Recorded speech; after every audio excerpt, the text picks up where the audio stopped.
Hello viewers, welcome to my one more class of English grammar. Today I would like to take about the sentence.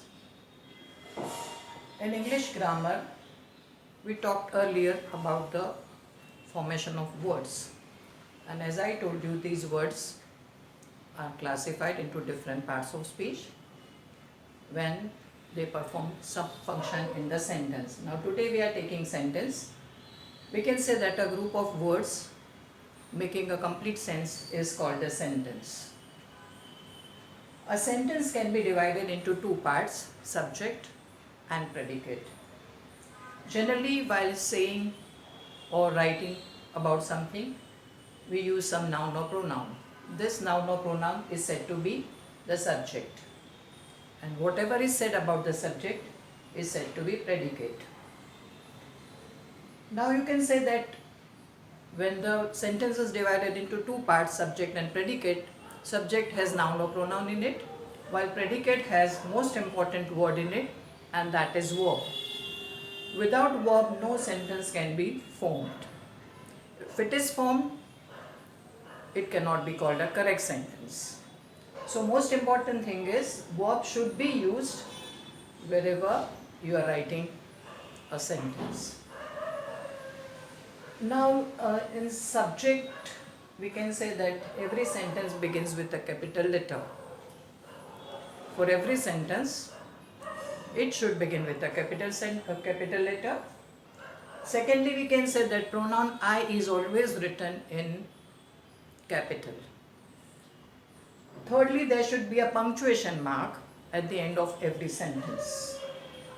And fourthly, a verb in the predicate is the most important word in a sentence. No sentence can be without a verb in it. Now we can talk about types of sentences. There are three types of sentences: simple, compound, and complex sentences. These three types of sentences, we can say that simple also has three types: question sentence, command sentence, and statement sentence. And as I told you earlier, punctuation mark should be placed at the end of the sentence. So for question sentence, there should be a question mark at the end of the sentence. In command, it should be an exclamation mark or full point, and for the statement sentence, we have full stop at the end of the sentence. Now second type is compound sentences. Compound sentences are made up of one or two or more clauses, one of which is a main clause, and others are dependent, exactly not dependent on the first one, but they are of equal ranking sentences. They can stand by themselves alone without getting the help of the main clause. So here no main clause is there. Here is the one clause, and others are the clause which are subordinate to the first one. They are coordinating clauses to the first one, main one.